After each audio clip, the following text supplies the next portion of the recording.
Hey everybody, welcome back to another episode of the Photoshop Quicktips podcast. My name is Justin Seeley, I'm going to be your host, and in this week's episode we're going to be taking a look at how to create a really cool, dramatic, and kind of gritty photo effect here inside of Photoshop CS3. We're going to be using this photograph here, and I'm going to post this photo on the blog page as a download so you can follow along with me if you want to follow along with this particular technique here.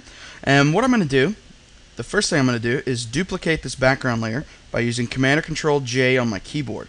That's just going to give me a before picture so that at the very end of this tutorial I can show you a before and after really quick. You don't have to duplicate this layer. All you have to do is the next step, which is Control click or right click on the PC and choose Convert to Smart Object on there. So you could do that to your original background layer if you wanted to. Once you have that as a smart object, now all of these things that we're going to be doing to it are non-destructive, especially the first thing we're going to do. So what we're going to do first is we're going to add a shadow highlight adjustment to this particular image here, but since we've converted it to a smart object, it automatically adds itself to this particular image as a live smart filter. So I'm going to go ahead, I'm going to come up here to the image menu, we'll choose adjustments, and the only thing that's left in this menu that's not grayed out is shadow highlight. Well, besides variations, but shadow highlight is the only command that we can just pick like that.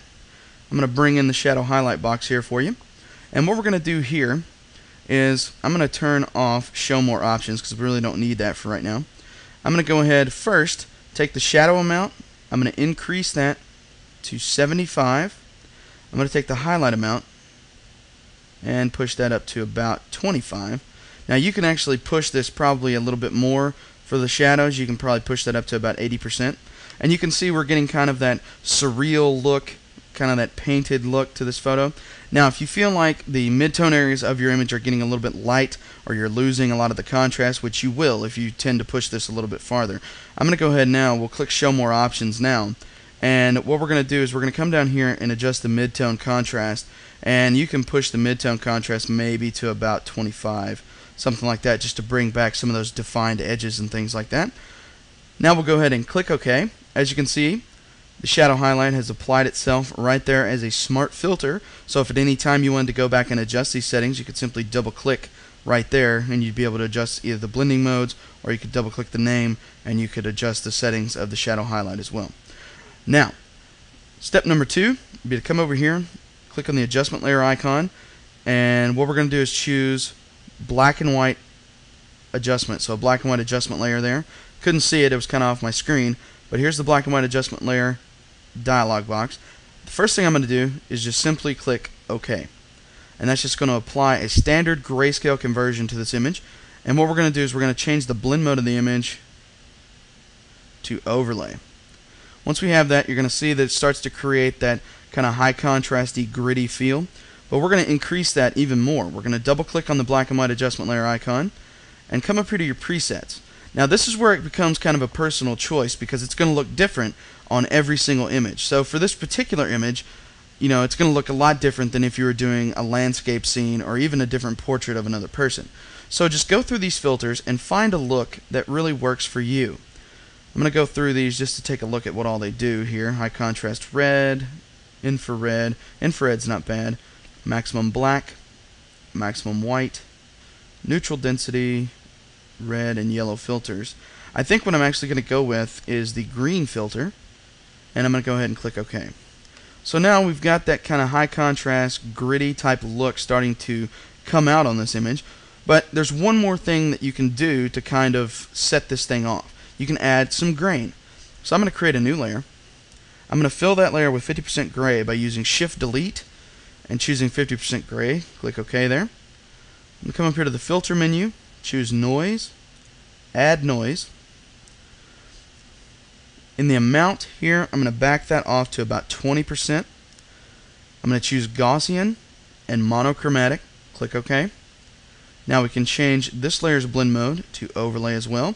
And this is going to be really, really gritty, and it's going to make your photo look extremely nasty.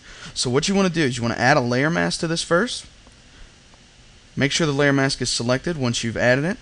Come up to the filter menu, choose render, and select clouds. That's going to vary the amount of grain all over the photos. Just give it kind of like an aged feel. And if you feel like that still doesn't take it out enough, go up to the filter menu again, choose render, and this time choose difference clouds. That'll vary it up even more. Just give grain in certain areas. And then last but not least, what you can do is take the opacity slider here and just dial it down. So I'm going to take this back to about 65%.